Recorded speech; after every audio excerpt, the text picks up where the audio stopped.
come, when Omar come at the hotel, y'all try to convince me about me wants to do threesome with Omar. Like, you think say me I'm dumb. Like, she thinks me a dumb when them can program up my head.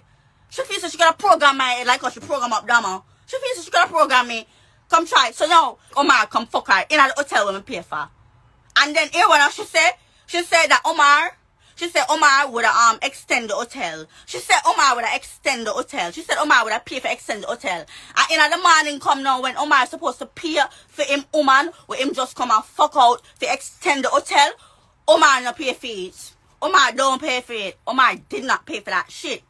So guess who have to then extend it? Guess who have to extend it for you again? Because you make man come fuck you in the hotel with me pay for, and the man don't want to extend the hotel. So me not have to extend it so you have somewhere to stay. And you're gonna talk about me like that? You're gonna talk about me like that for real? And that's not even said. And when Omar come, you never know some of porn star when you see it in my yard and you want to borrow my wig at how much clock at night for take the wig for go out for fuck massacre. You never did know say me a porn star when you want to borrow my wig, girl. You never did know. You never did know, mama. You never did know see me a porn star self up girl. I'ma put my wig on a Uber, people.